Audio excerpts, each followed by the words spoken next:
muy brevemente, porque si no, primero Teresa me reñirá y sobre todo porque lo importante es que lo que nos interese más es escuchar a Lorena Rodrigo.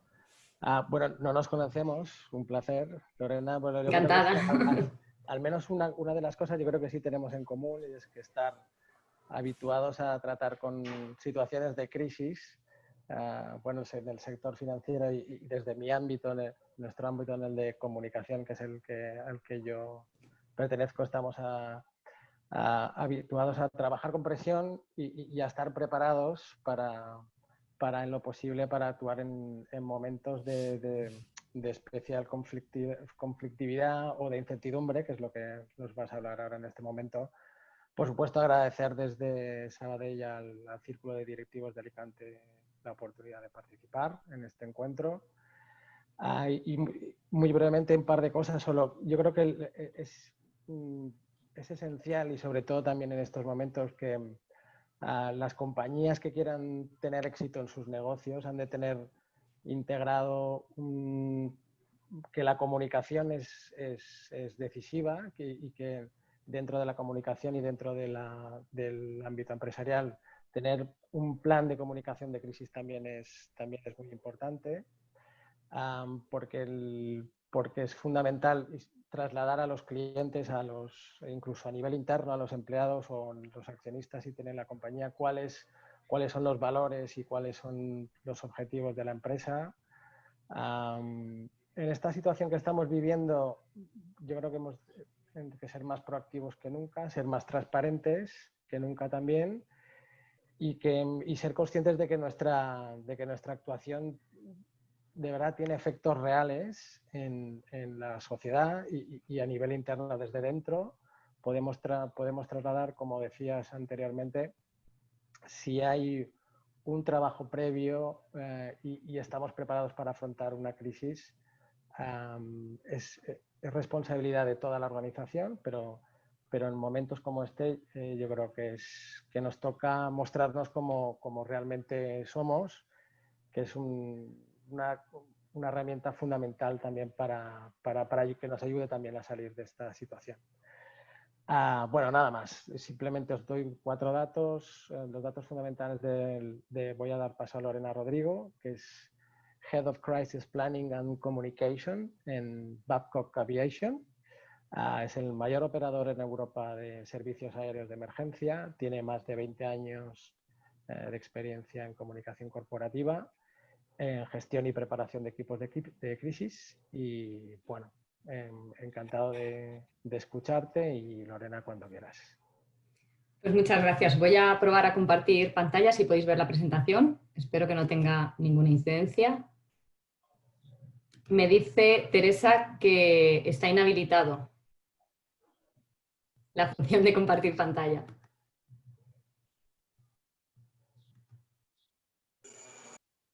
¿Me oyes? Es que he tenido que entrar con el iPad porque se me ha caído desde el ordenador. Es el mismo enlace con el que probamos el otro día. Sí, pero no me deja. Dice el anfitrión inhabilitó la función de compartir las pantallas de los participantes. Vale, si quieres me pasas a mí. ¿Te la envío? Sí, Sí, claro, vamos sí. a probar. Te la envío a tu correo y así. A ver si me deja. Y tú me vas marcando. Disculpad a los asistentes.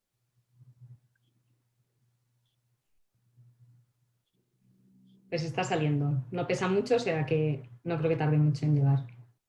Bueno, llevo de decir que ayer probamos y funcionaba todo. Eso que dicen en la televisión y que todos pensamos que es mentira, que sepáis que es verdad. Que ayer lo probamos y Lorena compartió la presentación y Doy lo vimos fe. todo fenomenal. O sea que ahora me creeré que cuando la gente diga, ay, esto lo hemos probado y funcionaba, pues ahora sí que hay que creérselo. Es que, a ver, dadme un minuto. No pasa nada. Ya solo falta que dentro de 10 o 15 minutos me quede sin voz y entonces ya directamente no sé qué vamos a hacer.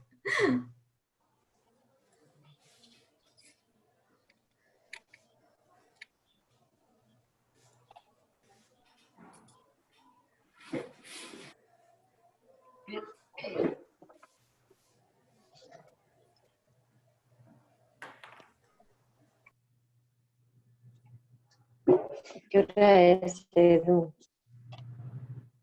Las 6:17.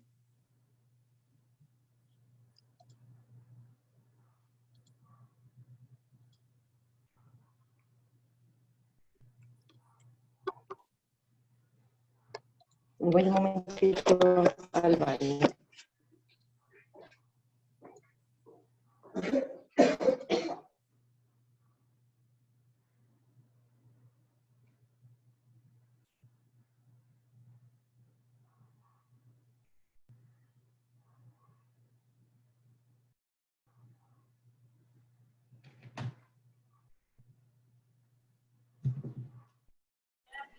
Lorena, disculpa, yo tengo un problema con mi ordenador, entonces voy a volverlo a arrancar. ¿Puedes arrancar tú el webinar sin compartirla? Sí, sin problema. Sí, luego ¿Vale?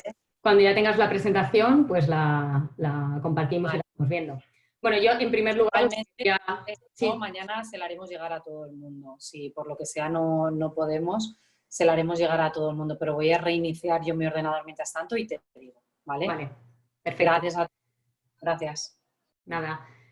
Pues eso, en primer lugar, lo que quería era agradeceros que estéis compartiendo este tiempo con nosotros y espero que todos y sobre todo también vuestras familias os encontréis bien en estas circunstancias tan excepcionales que estamos viviendo. Quería agradecer además también al Círculo de Directivos de Alicante, a Padima y a Banco Sabadell esta oportunidad que nos ofrecen de poder compartir con todos vosotros pues algunos conocimientos y experiencias gestionando situaciones de crisis. Como sabéis, vamos a tener los micros cerrados durante mi presentación, pues para evitar interrupciones y ruido de fondo, pero si queréis hacer cualquier tipo de comentario o pregunta, podéis utilizar el chat en cualquier momento y las iremos respondiendo a lo largo del webinar.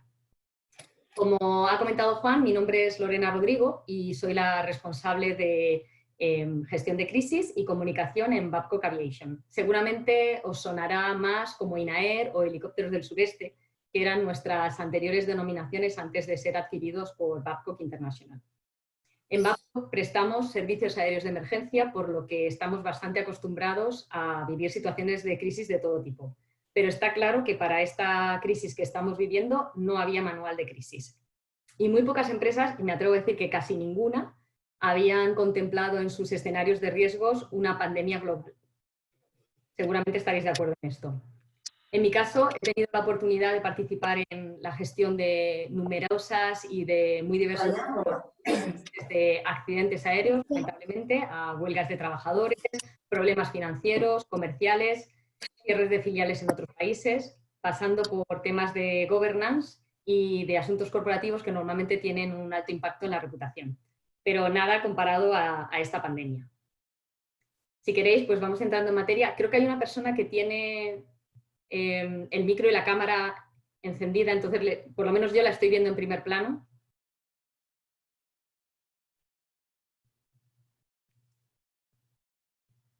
Bueno, el webinar lo hemos estructurado en dos bloques principales. En el primero vamos a analizar qué es una crisis y qué no, porque no todos los problemas o temas negativos que pueden afectar a nuestra marca u organización son crisis. La mayoría se quedan en eventos significativos o lo que en gestión de crisis llamamos issues. Veremos la diferencia entre unas y otros. ¿Qué características e impacto en las empresas tienen las nuevas crisis a las que nos estamos enfrentando a través de un buen ejemplo como es el COVID-19? ¿Y cuáles son los 3 pilares básicos que debemos de dominar para gestionar una crisis en entornos como los actuales? Muy volátiles, inciertos, complejos y ambiguos. Entornos que llamamos VUCA. Una vez visto esto, profundizaremos en aquellos elementos básicos que necesitamos desarrollar para enfrentarnos con unas mínimas garantías a una crisis. Y nos vamos a preguntar, ¿realmente necesito un plan de crisis en mi empresa o esto es solo para las grandes corporaciones? Vamos a ver que gestionando nuestros riesgos, identificando los públicos principales que debemos de tener en cuenta durante una crisis, teniendo una estructura de respuesta clara y con roles bien definidos y unos portavoces bien preparados, estaremos en una buena posición para gestionar cualquier crisis de manera efectiva. Y siempre, y esto lo quiero destacar, poniendo en el centro de nuestra gestión a las personas, a los afectados de cualquier manera por ese suceso, por esa crisis, ya sean víctimas de un siniestro o un accidente en nuestras instalaciones, sus familiares y amigos, los empleados afectados, nuestros clientes, la población en general que haya podido verse influida por ese evento. Espero que esto no nos lleve más de 40 minutos, sin presentación seguramente será menos, y que tengamos tiempo al final del webinar para que nos podáis trasladar vuestras preguntas, opiniones, inquietudes sobre lo que hemos comentado y que generemos un debate interesante que es al final de lo que se trata. Mi presentación empezaba por definiros qué es o qué entendemos por una crisis. ¿Alguna vez os habéis enfrentado a una situación de crisis, tanto en vuestra vida personal como en vuestra vida profesional?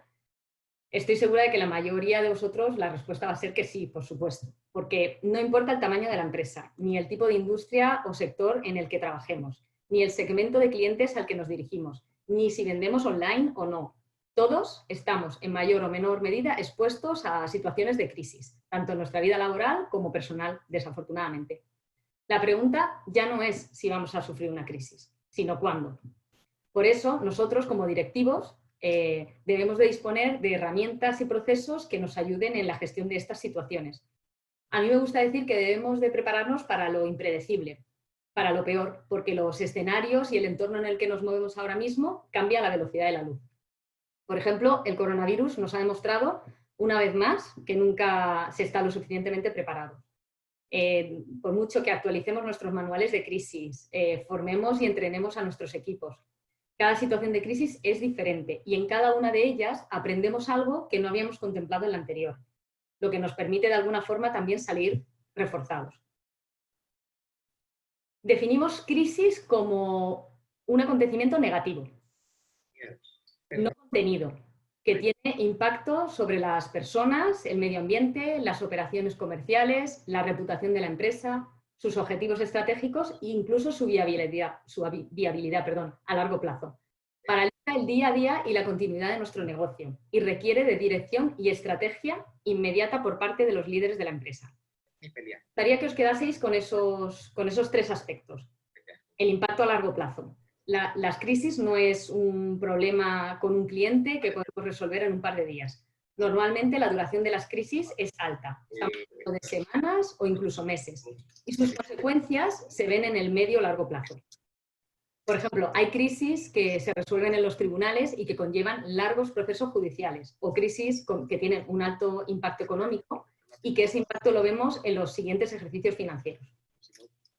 Además, las crisis, como he comentado, paralizan nuestro día a día, obligan a que la empresa tenga que convocar un comité de crisis, que normalmente está formado por los principales directivos de las áreas clave. Aquí está la presentación, ya la tenemos. La alegría. Pues si quieres, Teresa, puedes ir a la diapositiva. Sí, aquí en la de qué es y qué no es una crisis. Perdona, ya que han interrumpido para compartir, discúlpame Lorena, hay alguien que tiene el micro abierto y se está oyendo una conversación por detrás. Ruego que lo reviséis todos para no molestar a la ponencia. Gracias. Pasamos a la siguiente, Teresa, ¿mejor?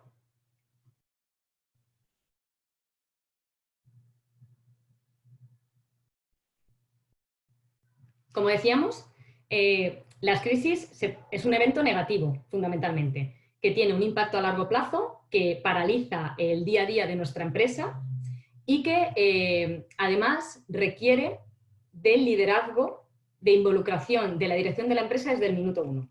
No es algo que el director de crisis, si existe esa función en la empresa, o el director de riesgos, o ni siquiera el de comunicación, deban de liderar en solitario. Si podemos destacar, y esto lo mencionaba antes Eva, algo importante en la gestión de crisis es que es un trabajo en equipo, donde cada miembro tiene su función y aporta su conocimiento, habilidades y experiencia. Esos tres aspectos que he comentado son los que debemos de tener en cuenta para diferenciar lo que es una crisis de lo que sería simplemente un evento negativo o issue. Podemos decir que salvo los desastres naturales, actos terroristas o, por ejemplo, la pandemia que estamos sufriendo en estos momentos, la mayoría de las crisis son issues mal gestionados o que nunca se llegaron a gestionar. Podría poneros cientos de ejemplos de crisis. Cada día vemos varias de ellas en los medios de comunicación. De hecho, os animo que a partir de ahora, cuando leáis la prensa, intentéis identificarlas y definir si realmente es una crisis o no ha llegado para tanto. Ahora os vamos a mostrar algunas de ellas, las más mediáticas y que además se suelen utilizar como casos de estudio en los cursos de gestión de crisis. Pasamos a la siguiente, Teresa. Cuando hablamos de prepararse para lo impredecible, a mí siempre me viene a la cabeza el accidente de Germanwings. ¿Alguno de vosotros pensaba que esto podía pasar? ¿Que el piloto de un avión lo iba a estrellar intencionadamente porque sufría depresión y trastornos mentales?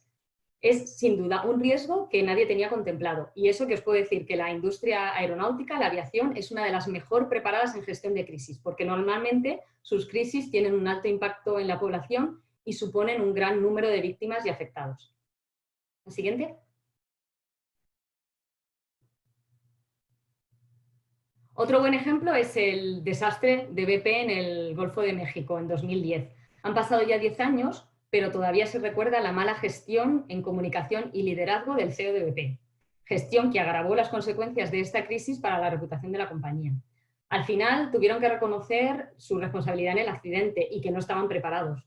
Pero antes de eso, su CEO soltó perlas como aquello de que el Golfo de México era un océano enorme y que el vertido era nada, una mancha minúscula, culpando a otros y con mensajes sin ningún tipo de empatía con los afectados. Hubo 11 víctimas mortales, así que os podéis imaginar la respuesta de los familiares y de la sociedad en general, dado el desastre medioambiental que provocó el vertido. Siguiente, pasamos. Más ejemplos que han afectado a grandes marcas. Volkswagen mintió claramente sobre las emisiones de sus vehículos y esto le costó a la compañía alemana 6.500 millones de euros solo en gestión de la crisis. Esta imagen que podéis ver del presidente de Toyota, que ha dado la vuelta al mundo, hace unos años, después de que se tuviese que disculpar ante los medios de comunicación por los problemas que habían causado en sus vehículos y que habían provocado numerosos accidentes y varias muertes. Y en el caso de Boeing, que es más reciente, 2 accidentes aéreos en apenas 5 meses, con 346 muertos, que han colocado a la compañía en una situación crítica y obligándole a parar toda su flota de aviones 737-8. Otro ejemplo de gestión deficiente, en la que no se puso a los afectados en el foco de la crisis. Siguiente, Teresa. Si hay un caso que no puede faltar en cualquier curso, conferencia o webinar sobre gestión de crisis, obviamente es el de United. No solo por ser uno de los más mediáticos, sino porque también tiene un interés a la hora de entender el papel de las redes sociales y del poder que hemos adquirido los ciudadanos como comunicadores. El músico estuvo unos 9 meses reclamando una compensación a la aerolínea, vía telefónica, por email, después de que en un vuelo con United le rompieran la guitarra, que valía varios miles de dólares. No tuvo ningún éxito y entonces decidió componer un tema en el que explicaba lo que había sucedido y lo subió a YouTube. En menos de un mes ya había alcanzado el 1.000.000 de visitas y hasta ha escrito un libro. Además, este es un ejemplo de lo que comentábamos antes, un issue mal gestionado que da lugar a una crisis que todavía, muchísimos años después, sigue lastrando la imagen de United. Solo con que alguna persona de atención al cliente hubiese tramitado la reclamación de David correctamente, todo este revuelo se hubiese evitado. Siguiente. Y para terminar, un par de ejemplos que a mí me gusta por la forma tan creativa que han tenido para enfrentarse a esa crisis. Kentucky Fried Chicken, que se quedó sin su principal materia prima, el pollo, que esto parece de chiste, pero así fue, y tuvo que cerrar 900 restaurantes en Inglaterra y en Irlanda. Se lo tomaron con humor y publicaron este anuncio en prensa. Una forma de reconocer, si me permitís la expresión, la hemos cagado, que fue muy aplaudida por sus clientes. Siguiente. Y otro caso más cercano y más reciente, que es el de Toast, una crisis con un alto impacto en la reputación de esta marca, que en mi opinión se ha gestionado desde el punto de vista de comunicación de una forma ejemplar, poniendo a sus líderes al frente de la crisis, con mensajes muy cuidados, buscando apoyos en organizaciones empresariales y sobre todo comunicando desde el principio de una manera honesta y transparente. Regla número 1 de la comunicación de crisis que tanto nos cuesta cumplir a las empresas. Siguiente.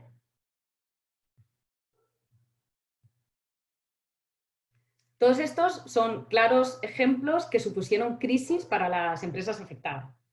Entonces, ¿cuándo no estamos hablando de una crisis? ¿Cuándo podemos decir que estamos hablando de un issue?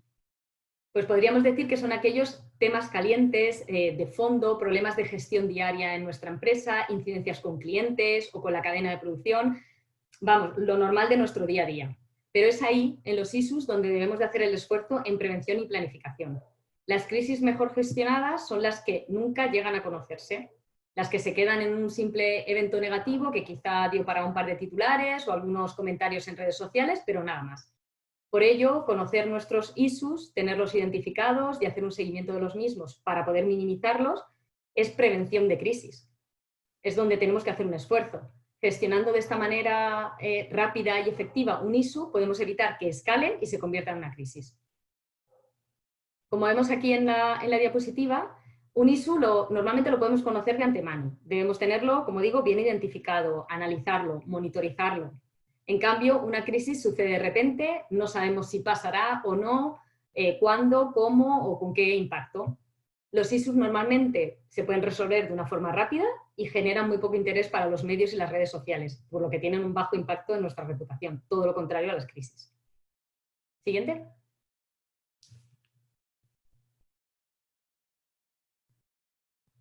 Podemos, por ejemplo, comparar el brote de listeriosis provocado por la carne mechada, con cientos de afectados, fallecidos y varias marcas implicadas.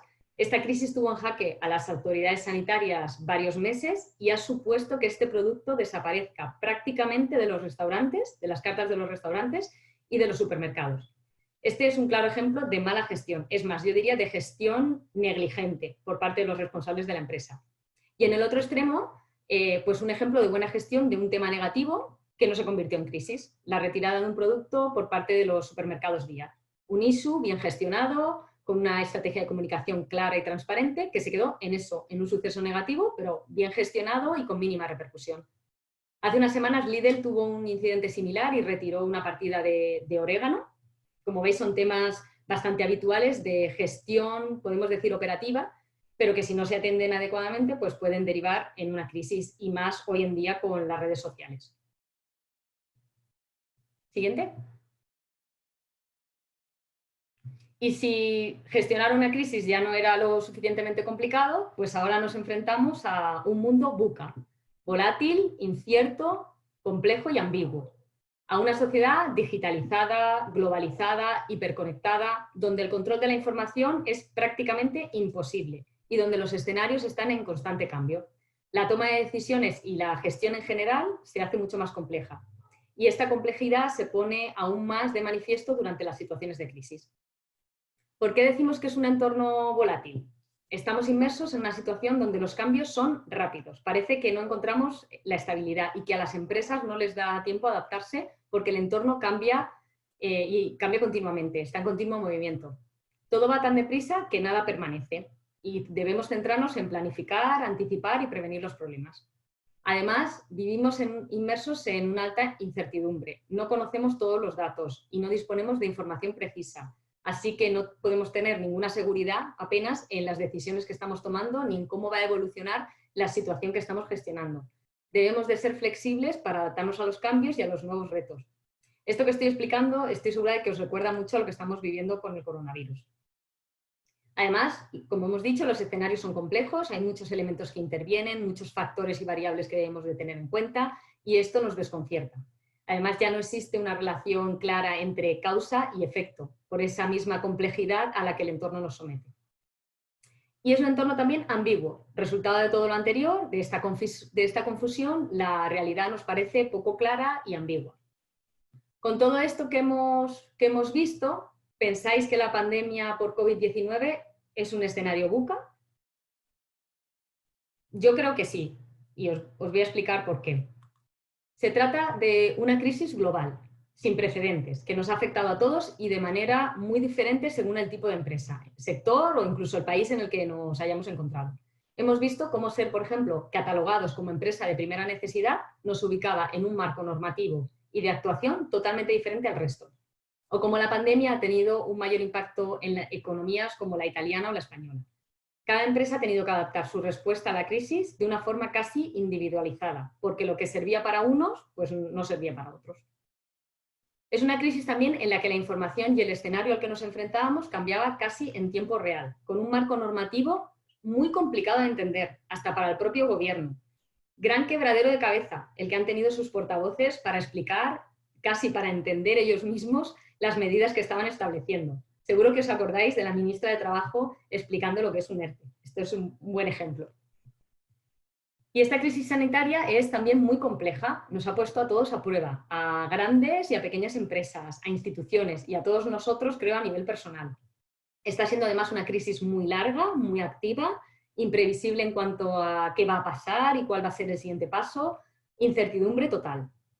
Y en la que además hemos tenido que aprender a gestionar las emociones, el miedo, sobre todo de nuestros empleados y clientes, dado lo ambiguo de la situación.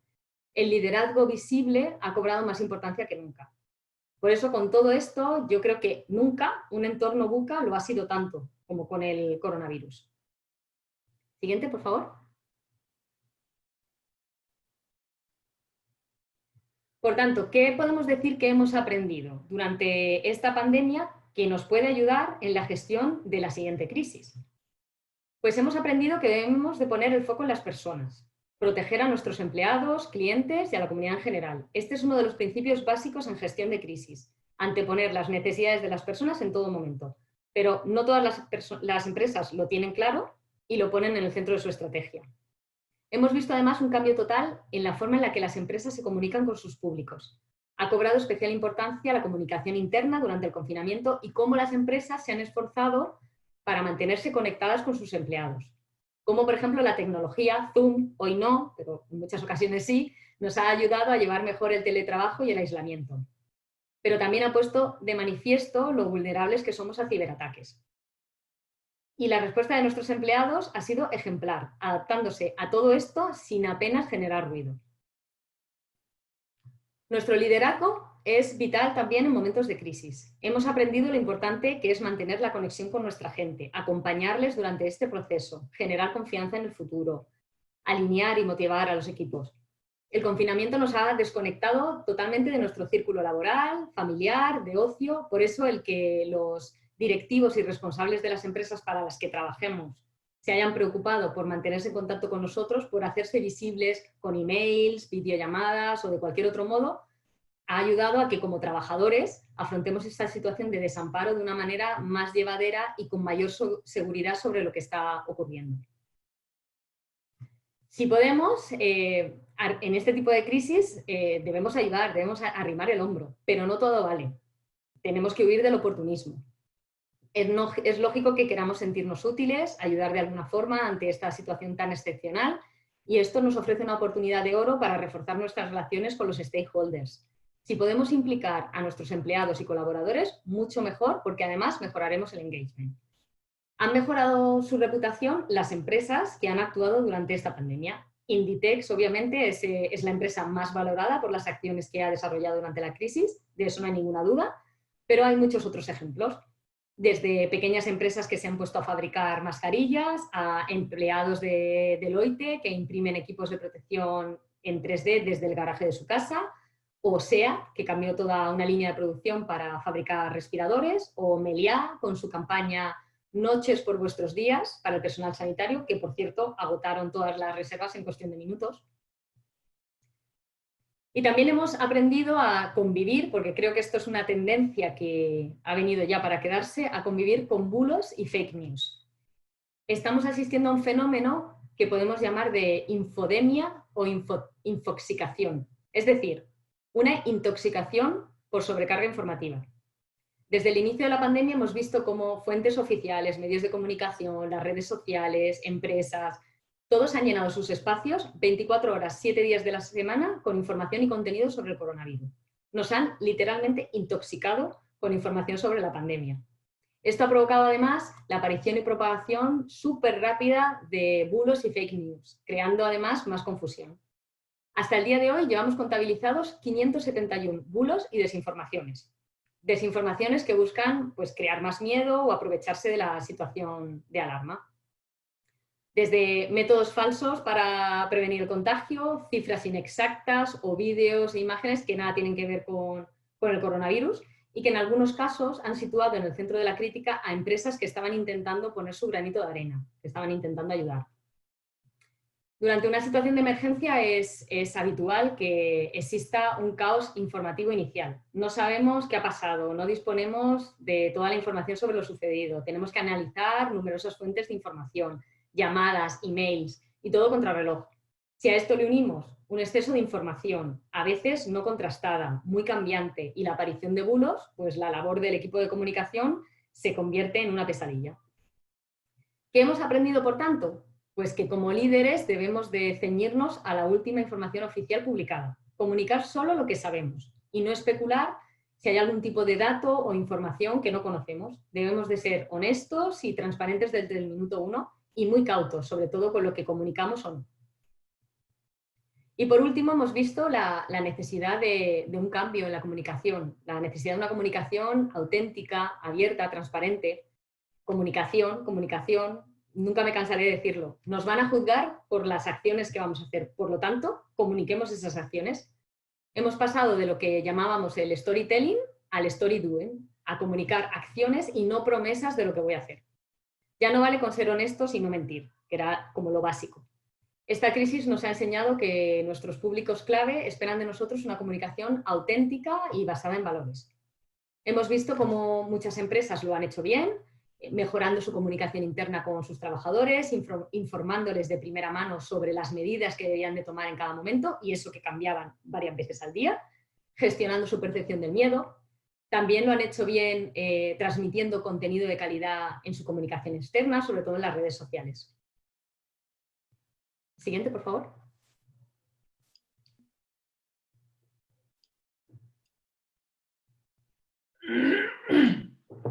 A modo de resumen, porque ya hemos comentado parte en las diapositivas anteriores, podemos decir que los 3 pilares básicos de gestión de crisis en estos entornos VUCA son las personas.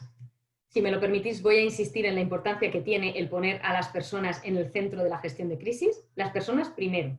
No solo porque éticamente es lo que debemos hacer, sino porque tiene grandes beneficios de cara a la gestión de la propia crisis y también para la recuperación de nuestra reputación y la confianza con clientes, empleados y otros públicos. Habitualmente nos encontramos con empresas, instituciones, consultorías que se centran en gestión de crisis desde un punto de vista de reputación. Es decir, cuando hablamos de crisis, la reputación de la compañía de cara a sus públicos es lo más importante. Pero ¿realmente estamos de acuerdo con esta afirmación? Yo creo que si gestionamos la crisis de forma eficaz, la relación que tenemos con las personas que han recibido cualquier tipo de impacto por esa situación, conseguiremos reforzar también nuestra reputación y comunicación con empleados, clientes, accionistas y la sociedad en general. Como hemos visto, hay crisis que tienen consecuencias muy a largo plazo, que acaban en los tribunales, generando cientos y cientos de titulares en los medios de comunicación muchos años después de que la crisis se haya cerrado a nivel operativo. Por ejemplo, el caso de los familiares del accidente de Spanair en Barajas, que siguen más de 10 años después luchando por conocer las causas y que desde el principio han expresado su decepción en cómo la aerolínea trató a los familiares de heridos y víctimas y cómo no se sintieron ni escuchados ni atendidos. Por eso, de nuevo, el foco debe de estar en las personas. Y claro, contar con una política de comunicación adecuada al momento en el que vivimos. Ya sé que nos cuesta mucho hacerle entender esto a empresarios y emprendedores que siguen pensando que ellos no tienen nada que ver con esto de la comunicación, que ellos no lo necesitan para su negocio. Nada más lejos de la realidad. Con Internet y las redes sociales, si no comunicas tú, lo hará otro y no podrás controlar el mensaje. Como hemos visto, durante una crisis la comunicación debe ser honesta, decir la verdad, abierta y que fomente el diálogo, que nos permita controlar la narrativa comunicando a tiempo y por los canales adecuados. Y además cuidando mucho los mensajes, transmitiendo empatía y seguridad en lo que estamos diciendo. Y el tercer pilar que debemos de tener en cuenta es la continuidad de nuestro negocio. Como hemos visto, una crisis paraliza la empresa y requiere que se dediquen todos los recursos y esfuerzos a resolver esa situación, dure lo que dure. Pero ¿qué pasa entonces con mi negocio, con mi producción, con los servicios que esperan mis clientes?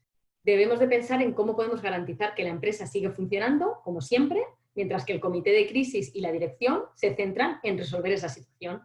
Como os explicaré cuando veamos la estructura de respuesta, normalmente se definen equipos y roles diferentes para cada función, con el fin de tenerlo todo cubierto. Siguiente.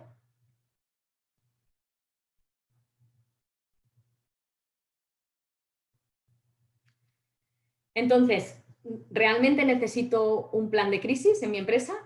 Más que un plan de crisis que podemos elaborar y probablemente dejarlo guardado en un cajón sin que nadie se acuerde de él hasta que tengamos la crisis encima, lo ideal es que en vuestras empresas implantéis poco a poco una cultura de prevención de crisis. Al final se trata de que la gestión proactiva de crisis forme parte de nuestros valores y que se integre en el día a día de nuestro negocio.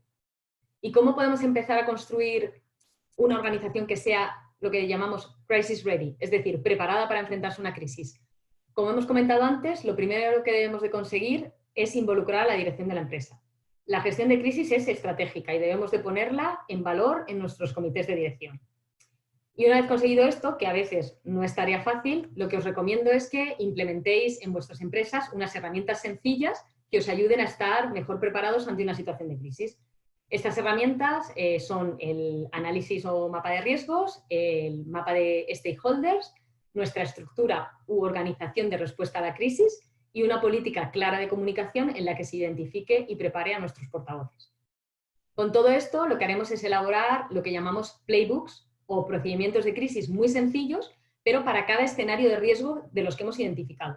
Porque nada tiene que ver un ciberataque con una queja de un cliente que se hace viral en redes sociales o con un accidente laboral. Nuestra respuesta en cada caso va a ser diferente y las personas que liderarán esta crisis, hasta los portavoces, pueden ser distintos. En el caso de un ciberataque, por ejemplo, pues nuestro departamento de sistemas será el que lleve la voz cantante, porque ellos son los expertos y los que nos van a aconsejar qué se debe hacer, qué podemos comunicar, qué actuaciones o qué medidas. Si es un tema, por ejemplo, de compliance, pues nuestro departamento legal será el que nos asesore y el que defina los mensajes. La siguiente, por favor.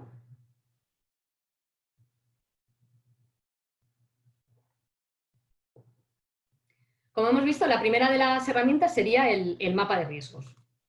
¿Vale? Es un tema un poco sesudo, pero voy a intentar explicarlo de la forma más didáctica posible. El riesgo cero no existe. Por lo tanto, debemos de conocer cuáles son las variables y las circunstancias que hacen que nuestra empresa sea vulnerable.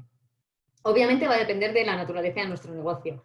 Si, por ejemplo, somos una compañía petrolera, pues el primer riesgo que debemos de contemplar va a ser el de una catástrofe medioambiental. Si es una empresa farmacéutica o del sector alimentación, pues un problema con alguno de los productos que pueda poner en riesgo la salud de los consumidores.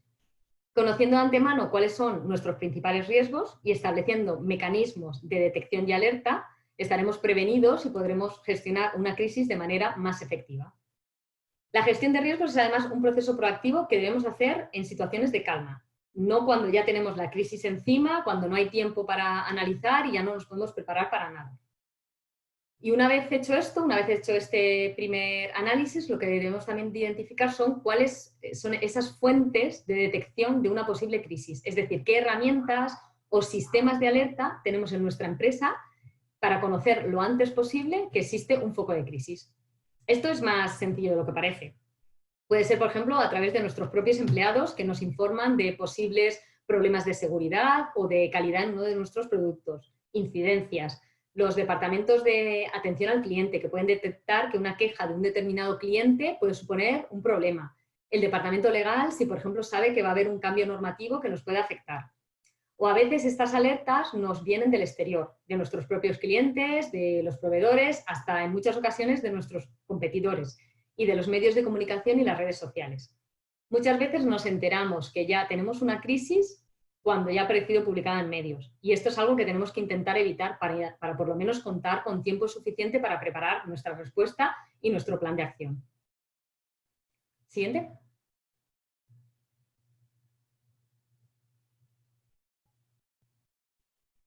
Con toda esta información que hemos recopilado, lo que podemos hacer es elaborar una matriz o mapa de riesgos. Las más sencillas es la que os estoy mostrando en la diapositiva, que analizan el impacto que puede tener ese riesgo en nuestra empresa y la probabilidad de que ocurra. Como podemos observar en la imagen, los riesgos prioritarios son los de alta probabilidad y alto impacto, que serían los que están en el cuadrante superior derecho, los que están en rojo. Sin embargo, últimamente estamos viendo que las tendencias de análisis de riesgo empiezan a fijarse y a dar importancia a los llamados riesgos de alto impacto pero baja probabilidad, que sería el cuadrante inferior derecho, los que están en amarillo. Tradicionalmente no se tenían en cuenta porque hay muy pocas probabilidades de que esos sucesos ocurran, pero esto evidentemente está cambiando con los entornos VUCA en los que nos estamos moviendo. Estos eventos además son los que a menudo pueden provocar el mayor daño, porque como no los tenemos contemplados como escenarios de riesgo, pues no estamos preparados para ellos. Son los conocidos como cisnes negros. Con esto que os he explicado, pregunta de examen. ¿Creéis que el coronavirus es un cisne negro? A ver si alguien se anima en el chat.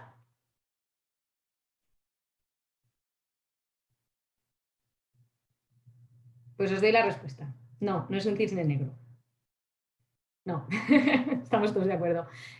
Todos los informes ya alertaban del riesgo de una pandemia, de que ese riesgo era alto y que debíamos de prepararnos para ello. Hasta Bill Gates lo mencionó en un discurso en 2015. Dijo, no estamos preparados para la siguiente pandemia. Y no se equivocaba. Os voy a leer algunos titulares. En un informe publicado el año pasado, varios investigadores chinos concluyeron que había una alta probabilidad de que la próxima pandemia del coronavirus surgiera en China.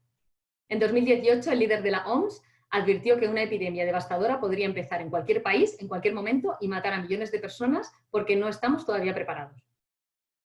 Pese a estas advertencias, muchos aún siguen creyendo que el COVID-19 era un suceso tan impredecible e improbable que no se podía haber hecho nada para remediar su expansión, es decir, que era un cisne negro. Pero no lo es. Entonces, si no es un cisne negro, pasamos a la siguiente diapositiva, por favor. ¿Qué es si no es un cisne negro? No os preocupéis porque tenemos muchas más metáforas con animales. Si hablamos de eventos muy probables de que ocurran con un grandísimo impacto, pero que solo ocurren tras una larga serie de advertencias, los analistas dicen que estamos ante un rinoceronte gris. En este caso, yo creo que el COVID-19 cumple con todas las características para ser un rinoceronte gris. Siguiente, por favor.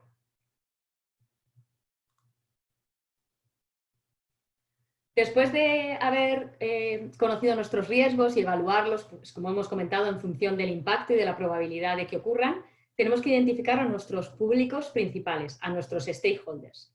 Debemos de saber quiénes son y dentro de cada grupo, quiénes son los más importantes, dependiendo de cada crisis. Conocer sus expectativas, qué buscan y qué esperan de nuestra empresa y algo muy importante, a quién debemos comunicar, cómo y por qué canal. Estamos hablando de empleados, accionistas y propietarios, representantes sindicales, clientes, proveedores, distribuidores y socios comerciales, autoridades e instituciones, legisladores, nuestra competencia, inversores, agentes sociales, administración pública, comunidades locales, sociedad en general, medios de comunicación. La lista puede ser interminable.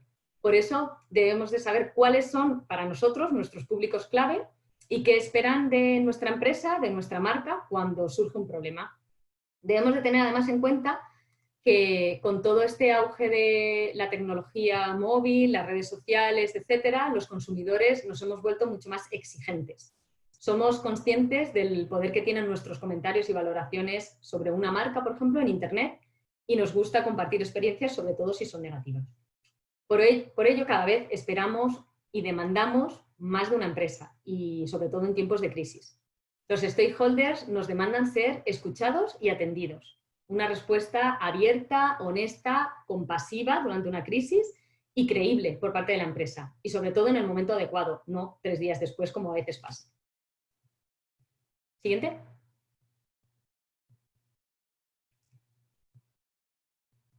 Otra de las herramientas que comentábamos que debemos de tener implantadas, a ser posible, en nuestras empresas, da igual el tamaño, da igual que seamos una pyme o una gran corporación, es una estructura de respuesta a la crisis, a lo que sería nuestra organización del equipo de crisis con roles bien definidos. Esto es súper importante. Esta estructura que estáis viendo aquí en la diapositiva es la que se llama Gold, Silver, Bronze, y es la más utilizada a nivel mundial por los equipos de emergencia. Y yo es la que recomiendo porque es muy completa. Si empezamos por la base de la pirámide, por la parte bronze, encontraremos al equipo más operativo. Este es el equipo que está a pie de emergencia, donde ha sucedido el accidente o donde se están manifestando los trabajadores en una huelga. Yo recomiendo que el portavoz, por lo menos una persona de comunicación y de recursos humanos, formen parte de este equipo. para atender a los medios y a los familiares de los posibles afectados en el mismo lugar donde se ha producido la crisis.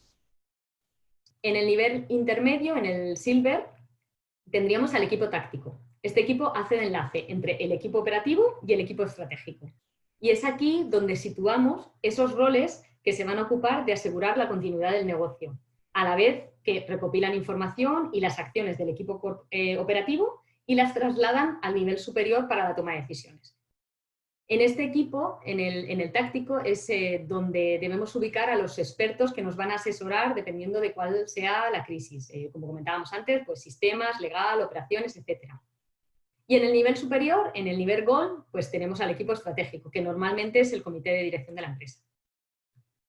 Nuestra estructura organizativa de respuesta debe de estar bien definida. Los distintos niveles de gestión deben de estar claros, la interacción entre los mismos. Esta estructura además ayuda a clarificar responsabilidades y a definir la toma de decisiones en momentos de crisis, que no tengamos que estar pensando quién hace qué cuando tenemos un problema encima de la mesa. Además permite a las personas y a los equipos que trabajen mucho mejor bajo presión y garantiza la familiaridad con los roles y responsabilidades que cada miembro del equipo debe de entender, donde reside además la autoridad y la toma de decisiones. La estructura de respuesta de una crisis debe de ser el reflejo de la estructura organizativa que tengáis en la empresa. Es decir, si la empresa funciona en su día a día con un comité de dirección que reporta, por ejemplo, a un consejo, la estructura de respuesta de la crisis debe de ser espejo de esa organización en la medida de lo posible, para no crear confusión, para no crear otros organigramas, otras estructuras a las que nuestros equipos no están familiarizados. El equipo de crisis debe estar formado por todas aquellas funciones que pueden ser críticas durante una crisis. Y como hemos comentado, pueden variar dependiendo de una crisis u otras. Hay funciones y roles que, en mi opinión, creo que deben de estar siempre en todos los equipos de crisis, como son comunicación, legal, recursos humanos, y otras estarán dependiendo de la naturaleza de la crisis. Y el equipo de crisis debe además de tener roles y responsabilidades claramente definidos para todos los miembros del mismo. Deben centrarse en funciones y no en personas, porque las personas pueden cambiar o no estar disponibles en un momento determinado y otra persona puede ocupar este rol. Siguiente. Y por último, volvemos a hablar de comunicación, de la importancia de preparar a nuestros portavoces. Podríamos estar hablando horas sobre los portavoces escogidos por el gobierno para ser la cara visible de esta crisis. Pero yo voy a destacar un par de cosas que me parecen aciertos, como es el liderazgo visible de Pedro Sánchez, unido a la portavocía más técnica de Fernando Simón, y otras cosas que me parece que debían de haber mejorado. Todavía tienen tiempo de mejorarlas, como son las comparecencias interminables a modo de homilía del presidente, los retrasos y continuas rectificaciones y el hecho de que quizá en alguna circunstancia se han dado demasiados portavoces y alguno de ellos no estaba lo suficientemente preparado para esta tarea. Solo dos apuntes sobre esto ya para finalizar. Tenemos que formar a nuestros portavoces. Esto es algo que se entrena, no se nace sabiendo. Hay evidentemente personas que tienen más habilidades para ello que otras. Por ello debemos de tener a mínimo 3 o 4 personas formadas y dependiendo de la crisis seleccionar cuál creemos que es más adecuada para ese momento. Y mejor si puede ser portavoces técnicos o por lo menos buscar el equilibrio entre portavoces muy corporativos, directivos muy bien formados pero que de cara por ejemplo a los medios de comunicación tienen menos credibilidad, con portavoces técnicos. Al final los medios, yo soy periodista, lo que queremos es ver al bombero que está apagando el incendio en la empresa X. No queremos ver al director general de la misma con su traje, bien preparado, con sus mensajes hechos por el director de comunicación, porque nos parece mucho menos auténtico y mucho menos creíble. Y por mi parte, nada más. La siguiente diapositiva, simplemente un mensaje de ánimo, de que mantengamos la calma e intentemos pues, lidiar con las situaciones de crisis que se nos presenten.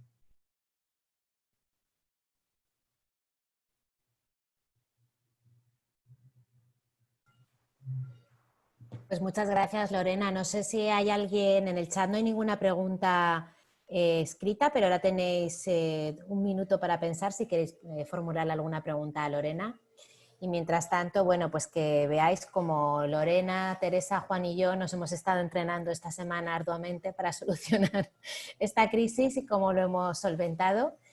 nos han llegado mensajes diciendo que algunas personas han tenido que desconectarse porque tenían problemas de mantenimiento de la conexión. Como se ha grabado, estará disponible para esas personas que han tenido que abandonar y también para el resto de participantes. Tienes una pregunta ya en el chat, Lorena, si la quieres leer tú y contestar. Sí, bueno, Raquel nos pregunta, me pregunta sobre la gestión de Huawei a nivel de comunicación, pero la verdad es que tengo que reconocer que esta semana ha sido de locos entre el webinar y el trabajo diario y el coronavirus, y la verdad es que no he leído nada al respecto. Sé que Huawei ha tenido otras crisis en el pasado, porque al final la relación China-Estados Unidos siempre es complicada, y que el problema de estas grandes corporaciones a menudo es que llegamos tarde. Son empresas tan complejas que, aunque el equipo de comunicación quiera comunicar desde el primer momento, tenga muy claros cuáles son sus mensajes y lo que debe de hacer, simplemente en los niveles de aprobación y también la geopolítica en este caso, porque evidentemente tienes que tener en cuenta muchísimos aspectos que a lo mejor a nivel de comunicación se nos escapan. Tardamos siempre muchísimo en responder. No sé si es el caso de esta semana de Huawei, pero sí que en otras ocasiones les ha pasado esto.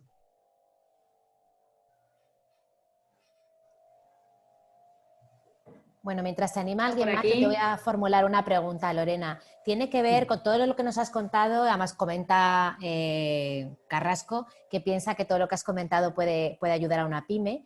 Yo estoy totalmente de acuerdo y tú lo has dicho, que cualquier organización debería de hacer este esfuerzo por prepararse. Pero si alguien se ha animado después de escucharte, ¿por dónde dirías que se debe de comenzar a trabajar? ¿Por formación? ¿Por establecer ese mapa de riesgos? ¿Debe necesariamente de acudir a un profesional de la materia? ¿Por dónde dirías que se puede empezar a trabajar para ir avanzando? Un poco de formación siempre viene bien, la verdad, porque son temas que, bueno, al final es aplicar mucho el sentido común, pero el tener algo de formación al respecto y experiencia, pues evidentemente ayuda. Yo recomendaría primero pues que alguien, da igual la función dentro de la empresa, no tiene por qué ser comunicación o da igual, cualquier persona que esté a nivel de dirección, que asuma ese reto de empezar a crear esa cultura preventiva de crisis y que dispongan en cada, pues digamos, reunión mensual del comité de dirección, si es el organismo que regula la empresa, pues que dispongan de media hora, de 15 minutos, de una hora, si es posible, para entre todos empezar a discutir este tipo de temas. Como os he comentado, es una labor de equipo. Entonces yo creo que lo principal es empezar a involucrar a la dirección. El primer día, pues simplemente una pequeña formación de qué es una crisis, qué no es una crisis, y vamos a ver entre todos cuáles son nuestros riesgos, porque evidentemente el director comercial te va a hablar de los suyos, el director de producción de los suyos. Desde comunicación, pues haremos mucho hincapié en los riesgos reputacionales, y entre todos rápidamente van a sacar ese mapa de riesgos, que luego pues esa persona que vaya a liderar la gestión de crisis desde una forma más didáctica o de forma más organizada, pues ya puede hacer un análisis de riesgos con toda la información recopilada y desarrollar esa matriz que luego se puede volver a discutir en el comité de dirección. Es más, nosotros, por ejemplo, hacemos lo que es una matriz de issues. La información nos llega desde diferentes puntos de la empresa, pues desde nuestro registro de riesgos, desde legal, desde comercial, y nosotros sí que la ponemos en común y la discutimos todos los meses en el comité de dirección. Igual son 2 minutos, pero por lo menos ponemos en común. Mirad, estos son los riesgos, estos son los eventos, los issues que hemos tenido durante este último mes, y aquí es donde debemos de prestar atención, porque estos son los que en un momento dado, de la noche a la mañana, se pueden convertir en una crisis. Entonces ahí definimos qué acciones o qué mensajes debemos de tener preparados. Por ejemplo, a mí como comunicación, pues en muchas ocasiones lo que se me pide es, vale, perfecto, pues prepara unos mensajes reactivos y cuál sería tu estrategia básica si esto se convierte en una crisis. Que en muchas ocasiones, afortunadamente, eso se queda en el cajón, no lo utilizamos, pero también es una labor muy útil de poner mensajes en orden, de saber qué acciones harías, porque luego te crea también un método, te crea una dinámica de gestión de esos issues.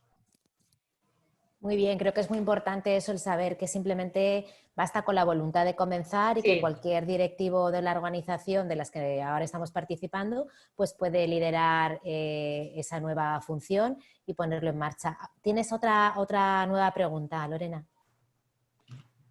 La de Miguel Ángel, ¿verdad? Sí.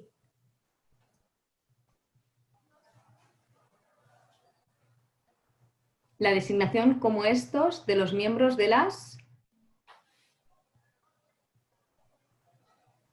No conozco el acrónimo. FFCC.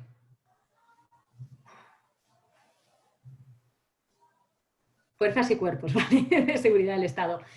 Sí, sí. Yo la verdad es que...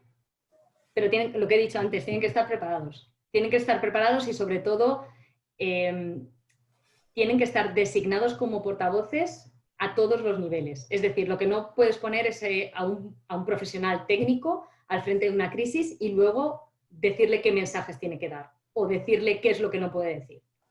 No, esto evidentemente no es un webinar y no vamos a entrar en política porque no sé el foro, pero creo que el error está ahí. El tener un portavoz técnico, y yo que me dedico a emergencias, es lo mejor que nos puede pasar. Yo cuando he puesto a un piloto que ha estado trabajando en un incendio pues que ha alcanzado grandes magnitudes y que la prensa quería saber qué ha pasado y ha estado explicando cómo era el operativo de extinción de ese incendio, hemos salido en Nacional, en todas las televisiones y además con un perfil muy, muy creíble. Si yo hubiese cogido a un directivo de la compañía con los que hago la formación de portavoces todos los años y que evidentemente no me hubiese supuesto ninguna dificultad el formarles, darles los mensajes, os puedo asegurar que no hubiésemos conseguido esa notoriedad o esa credibilidad.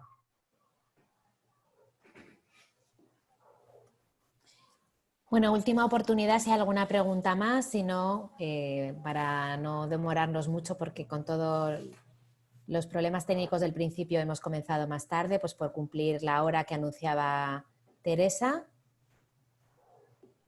De todas formas, si queréis, a mí no me importa dejaros mi correo electrónico y cualquier duda que os haya surgido podemos estar en contacto después del webinar. Sí, bueno, Caterina comenta que gestiona comunicación de crisis y que realmente la empresa pocas veces tiene esa cultura y por lo tanto esperamos que esta sesión de hoy haya servido para despertar inquietudes y también miedos, es decir, que es algo que se puede abordar con esa voluntad de formarse y de que haya un responsable que poco a poco vaya tirando del carro. Bueno, pues salvo que Teresa nos diga algo en contrario, yo creo que vamos a dar por concluida la presentación, dándote las gracias, Lorena, por el contenido y por tu profesionalidad, por habernos ayudado a solventar estos problemas que hemos tenido y a todos los asistentes desde el Círculo de Directivos de Alicante. Muchas gracias y continuaremos con estas sesiones que esperamos que sean de utilidad y nos acerquen un poco más. Gracias al Banco Sabadell por su apoyo, porque los patrocinios de las actividades es lo que nos permite buscar a ponentes de calidad y actividades un poco diferentes. Y que paséis todos una buena tarde. Juan, no sé si quieres decir algo. No, nada más, que un placer. Muchísimas gracias a vosotros, ha sido muy interesante y me he visto muy identificado con algunas cosas. Muy bien, pues nada, a cuidaros. Gracias a todos y a los asistentes y sobre todo espero que os haya parecido interesante y útil. Muy bien, gracias. Gracias.